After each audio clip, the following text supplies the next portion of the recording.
Hey, what is going on, guys? In this video today, we're going to be going over how to play aggressive or W key on console Fortnite. If you're a console/controller player, you're probably a fan of watching other console and controller players, and if that's the case, you probably see a lot of aggressive play, and therefore you may want to sort of copy that playstyle.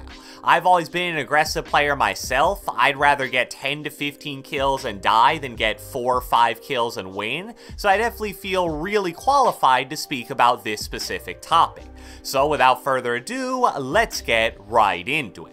Alright, so the first thing I want to talk about in this video is why it's so crucial to get tag damage while trying to play aggressive, and how a lot of people don't truly understand why it's so important.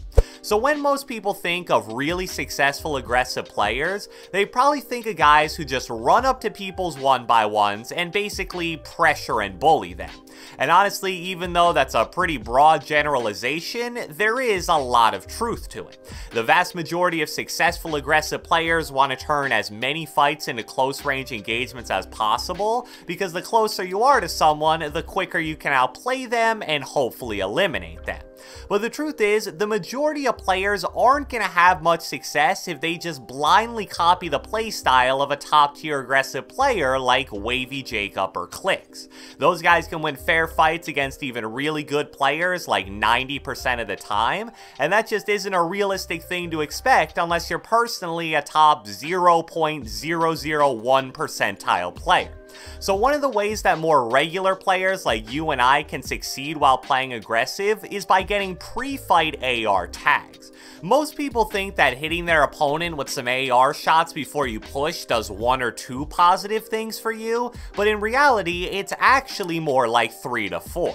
The first and most obvious one is the fact that it lowers the opponent's total health. If you and your enemy both start the fight with 200 total health, for example, but you land 2 scar shots before they reaction build, they're now going to be at maybe 130 health, and that creates a nice advantage for you before the fight's even really started. The second positive is the other one that most players understand. It makes the enemy at least temporarily play defense. They get hit, so they're going to reaction build and likely box up, therefore you can push forward without much fear of being shot at or contested for high ground. Another positive that people don't really consider is that when you hit an opponent with a shot or two from, 20 plus meters away, it actually gives you a chance to get a very quick preview of their skill level. That may sound a bit odd, but if I shoot a guy not facing towards me and he immediately builds a flawless 1x1 to block my shots, that's a pretty solid indicator that he's at the very least a decent player. On the flip side though, if I shoot at a guy and he takes a little while to react and then he builds a wall in the wrong place because he can't identify where the shots are coming from, that tells me there's a pretty good chance that he isn't that great. Obviously, this isn't always going to be the case, but being shot at does test your reaction time and general awareness, which are really important skills in Fortnite. The final positive is that it gives you a chance to gauge the enemy's health as well. For example, if you hit a guy for 33 blue and then 33 white, you know that he was probably around 125 health. What that means is that he most likely doesn't have any shield, or else he would have used it already. So now you know you're fighting an enemy who's probably at or below 100 health at this point, and he very likely doesn't have any shield to use throughout the fight either. So hopefully that helps you understand that pre-fight tags do so much more than just getting a little chip damage.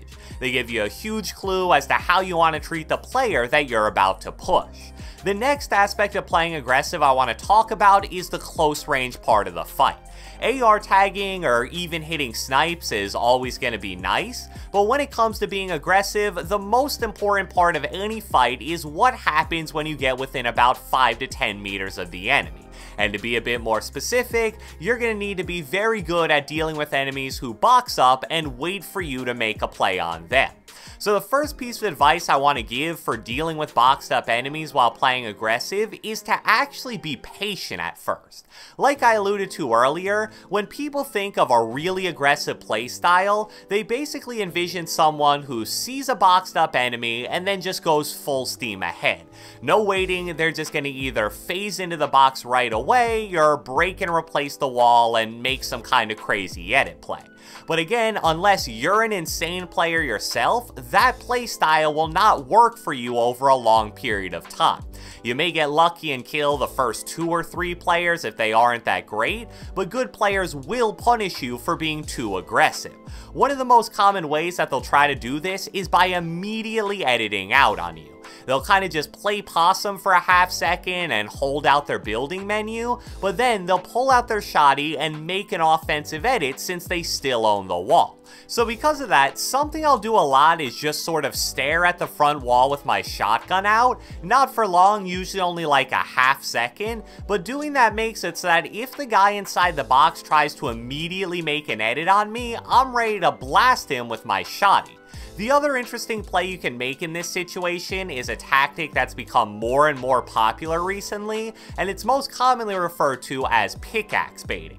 What a lot of smart players inside a 1x1 will do is wait for you to pull out your pickaxe when you're attempting to break and replace their wall, and as soon as they see that, they make an edit and go for a shot.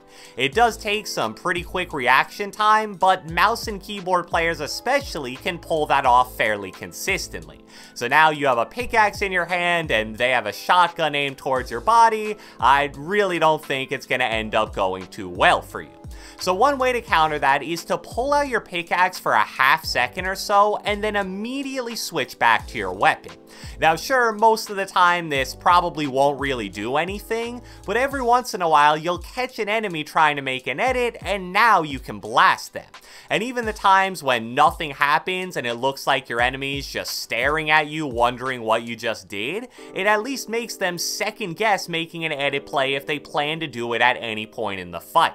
Another important aspect of playing aggressive is knowing how to deal with third partiers. If you're constantly pushing people and getting into a lot of fights, you're basically going to be the perfect target for players who like to third party. You need to understand that if you can't finish a fight within about 30 to 45 seconds or so, odds are someone nearby is going to hear the shooting or see the building and start to third party. And unfortunately, even if you're insane at finishing fights really quickly, there are going to be times where it simply isn't possible to kill the enemy before someone starts third partying the fight. So the most important thing that you need to know when it comes to getting third partied is that you always need to prioritize the enemy who presents the greatest immediate threat to you. If you're at the front wall of someone chilling in a 1x1 and you get shot from 40 meters away towards your side, you don't want to turn your back to the box player to return AR fire. But on the flip side, if you beat someone to high ground and they just jump a few levels down and box up, in that situation, if you were to be shot from the side, the enemy who's further is actually the one that you want to target initially, at least until you hear the player below you start to build back up. The final thing I want to quickly discuss in this video is the best way to actually practice playing aggressively. I can give you all the tips and tricks in the world for this, but if you don't put them into practice in real game situations, they probably aren't going to help you all that much. I believe that hands down the best mode to practice and perfect an aggressive playstyle is solos. The most important skill for being successful when pushing as many fights as possible is being able to win 1v1s, and there's obviously no better place to practice that than in a solo. And more specifically, I'd actually recommend arena solos more than anything else. The reason is, once you hit the amount of points that truly represents how good you are as a player, you're going to be put into lobbies full of people very near your skill. So unlike in public matches where there's a lot more variance among the players you're fighting, most of the people you push in Arena should give you very high quality and fair fights. You don't really learn anything by just absolutely destroying a bad player, and the same thing goes for when you get absolutely destroyed by an incredible player. So when you're in these solos, just get into the mindset of pushing pretty much everybody you see. Sure, you'll probably have some deaths that could have been avoided if you played more passive, but dying and evaluating what you did wrong is a really important step on the road to improvement. So, I hope you guys enjoyed this video, and if you watched the entire thing, be sure to let me know with a comment down in the comment section below. On a scale of 1 to 10, how aggressive do you think you are as a Fortnite player when you're just playing the game normally? I'd say I'm probably like a 9, but I'd really love to hear from you guys. Be sure to leave a like, leave a comment, subscribe, turn on post notifications, do whatever the heck you want, and I will catch you guys next time.